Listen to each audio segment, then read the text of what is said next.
కోట్ల రూపాయల విలువైన ఒంగోలు డైరీ భూములపై కబ్జారాళ్ల కన్నుపడింది. పట్టించుకునేవారు కూడా లేకపోవడంతో భూములను ఆక్రమించి చదును చేసే పనులు కూడా చేపట్టారు. భూములను ఇళ్ల స్థలాలుగా మార్చేసి విక్రయించేందుకు సిద్ధమవుతున్నారు అధికార యంత్రాంగం. పట్టించుకోవటం లేదు ఈ విషయాన్ని ఆరోపణలు వినిపిస్తున్నాయి. విజయ డైరీ పేరుతో ఉమ్మడి రాష్ట్రంలో ఓ వెలుగు వెలిగిన ఒంగోలు పాల కేంద్రం శిథిలావస్థకు చేరుతోంది. పాల కేంద్రం కోసం అప్పట్లో 78.10 ఎకరాల భూమిని సేకరించి డైరీని ఉద్యోగుల క్వార్టర్లు నిర్మించారు. అందులోనే పాలపొడి ఫ్యాక్టరీని స్థాపించారు. జిల్లాలో విజయ డైరీ పేరుతో సుమారు 50,000 మంది పాడి రైతులు సభ్యులుగా అర్ధ శతాబ్దానికి పైగా ఓ వెలుగు వెలిగింది. డైరీని 2014 నుంచి 2019 మధ్యకాలంలో అప్పటి టీడీపీ సర్కార్, ఆ తర్వాత వచ్చిన వైసీపీ సర్కార్ పట్టించుకోకపోవడంతో మూతపడింది. ఆ తర్వాత వైసీపీ డైరీని ప్రైవేటు సంస్థ అయిన అమూల్కు అప్పగించారు. అక్కడ ఏళ్లుగా పనిచేస్తున్న ఉద్యోగులు సైతం ఉద్యోగ విరమణలు చేయాల్సి వచ్చింది. కొద్ది రోజుల తర్వాత నడపలేక డైరీని మూసివేయించారు.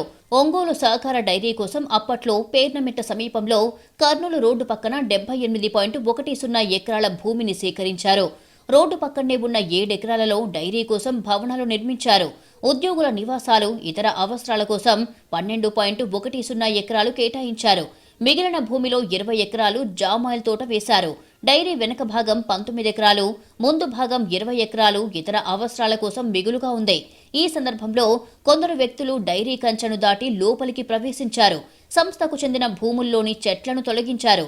ట్రాక్టర్లతో రాత్రుళ్లు చదును చేసే పనులను ప్రారంభించారు. సర్వే నంబర్ 140/1లో పాల కేంద్రం కోసం 5.27 ఎకరాల భూమిని సేకరించినట్లు రికార్డులు ఉన్నాయి. అందులో 2.37 ఎకరాల్లో గతంలో ప్లాట్లు వేశారని, 48 ప్లాట్లు వేయగా తాము కొనుగోలు చేసినట్లు సదరు వ్యక్తులు చెబుతున్నట్లుగా సమాచారం. వారు తమ పేర్లు బయటపడకుండా ఆ భూములు తమవే అంటూ వ్యవహారం నడుపుతున్నారని, వారి భూమిని చదును చేసినట్లుగా అధికారులు గుర్తించారు. మరో సర్వే నంబర్లో కూడా సుమారు 5 ఎకరాలు చదును చేయడానికి చెట్లు కొట్టించారు. కబ్జాదారులు కైవసం చేసుకోవాలి అనుకునే భూముల విలువ సుమారు 100 కోట్ల వరకు ఉంటుందని అధికారులు అంచనా వేస్తున్నారు. అయితే విషయం తెలుసుకున్న రెవెన్యూ అధికారులు భూములను పరిశీలించి అక్కడ జరుగుతున్న పనులను నిలిపివేయించారు.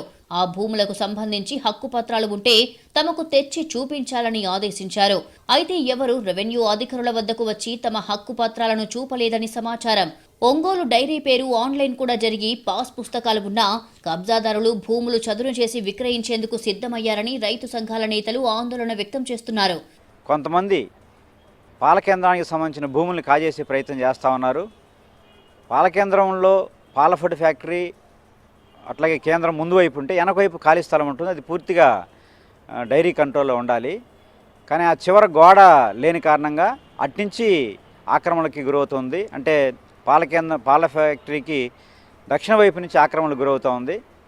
ఈ ఆక్రమణను పరిశీలిస్తే అధికార పార్టీ చోటామోటా నాయకులు ఆక్రమణకు పాల్పడుతున్నారు. వ్యవహారం శృతి మించినా కూడా అధికారులు నిర్లక్ష్యంగా వ్యవహరిస్తున్నారని నేతలు ఆరోపిస్తున్నారు. తక్షణమే ప్రభుత్వం స్పందించి ఆక్రమణలకు ప్రయత్నించిన వారిపై చర్యలు తీసుకొని ఒంగోలు డైరీకి సంబంధించి 79 ఎకరాల భూముల మీద ఈ కబ్జాదారుల కన్ను పడింది.